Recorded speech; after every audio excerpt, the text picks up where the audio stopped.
This counter rotation, this contraction.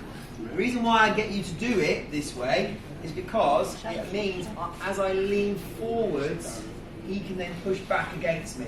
Yeah, push back. Yeah, thank you. It's basically, it's like getting the patient to just push back against the wall. Yeah, and you'll actually be able to do it yourself, right? And sometimes if my AC plays up, you'll see me just do it against the wall, just to ease it off a touch, right? Lumbers. Now, when we talk about manipulation, we have to go much more in depth. This is mobilization, okay? I am not putting a thrust through the lumbar spine, okay? But I am going to mobilize it. So if someone's coming in a chronic condition or an acute condition, mobilization into this area is very, very effective, right? But we have to also factor in, we want to make sure it's easy for us, so that I want to be able to do this technique on patients who are much bigger than me, who are wider than me. It's all about position.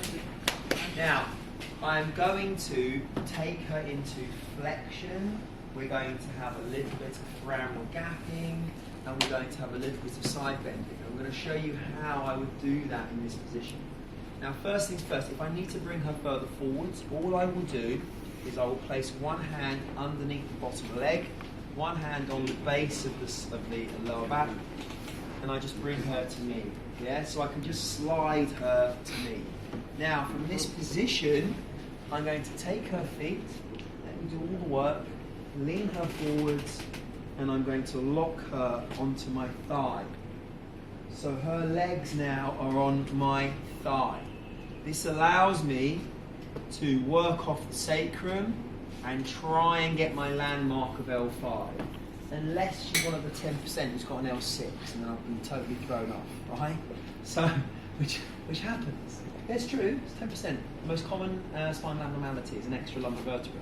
So, yeah, so you're going, I'm on an L5. No, might be, might not be. Eh. So from here, I'm going to just find that movement, find that spinal process, and now I'm going to start what? Leaning. What am I doing? What? Cavitating. No. Flexion. Flexion of the back. Flexion. This is flexion, isn't it? I'm now starting to open out, right? If I want to go higher up the lumbar spine, I need to bring the knees higher, yeah? So the higher up I go, the more flexion I need to add in. But this is really easy for me. I can take both weight of her legs on my thigh. I'm not compromising my own body position, and I'm now taking the joint through a nice, easy flexion. And we give our patients this movement to do all the time, don't we? Go home, knee to your chest, all this jazz. Sometimes though, if they're in acute pain, we can take all the muscles off stretch and we can do it for them. So from here, I'm just feeling, my hands are stopping her from falling backwards. They keep her in this nice neutral position, and then I can work sort of joint by joint and just slowly start to work up the spine. Nice and easy. You notice again, this is all in my legs. If I try and do it with my hands, it's going to be too much. If you have someone who's massive and you cannot get over, that's fine. It's all right, I've got you, don't help me, it's fine. I'll just do one at a time, yeah? We can just do one at a time, that's absolutely fine.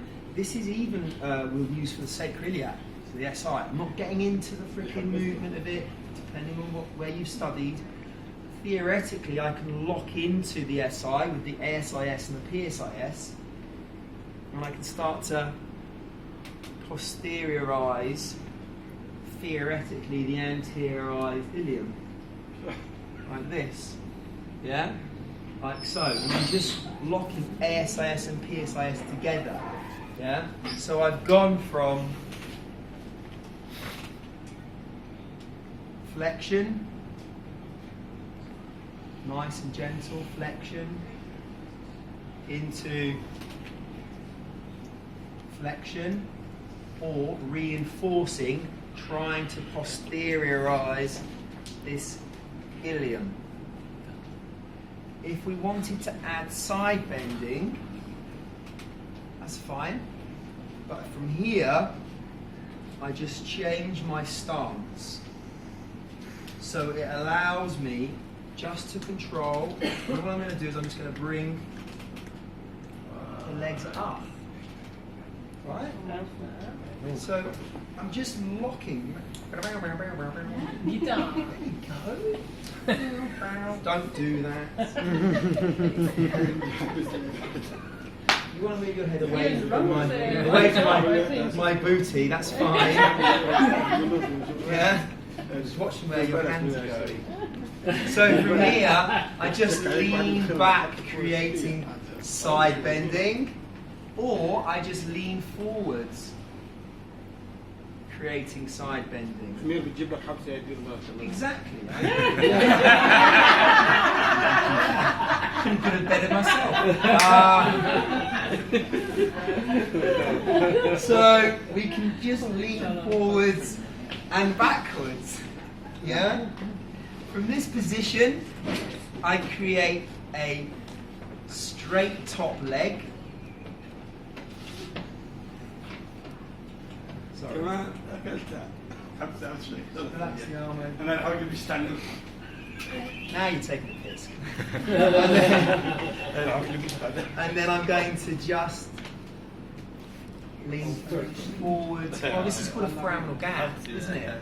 My fingers are just underneath the SP. Now my fingers aren't moving them, they're just getting some feedback. What I'm doing is I'm using her leg and I'm using the arm. I'd probably place a towel here to just protect it a little bit. And I'm opening out, I'm side bending. So I'm leaning up and over, imagining I've got a tie. I'm just working through the joint. You can stretch it that way if you want to. You can fiddle with the fascia as much as you like. No, this Well, you can't not work on the joint and the tissue. You're working on everything, aren't you? Because the fascia envelops everything, the muscles around, the joints, everything. You can even come in and, traction it back this way if you wanted to. That's fine. Everything's valid. And just start to foraminal gap. This is a nice, easy way that we can just work into the lower back without putting them through too much pressure. If they're in an acute back pain, side lying, this stuff, great, really nice. It takes the pressure off. Don't have to rotate it too much. You're not getting them prone or supine, and you're still having a nice therapeutic effect. both sides. If they can tolerate it, yeah, I would. If they can't tolerate it, I'd probably get her on the non-painful side and maybe work on the painful side. It depends. Sometimes I will, sometimes I won't. It depends on the presentation. It does depend. Yeah? Let's stick your elbow in. Okay. Let's have a look at the lumbers. Well done. Thank you.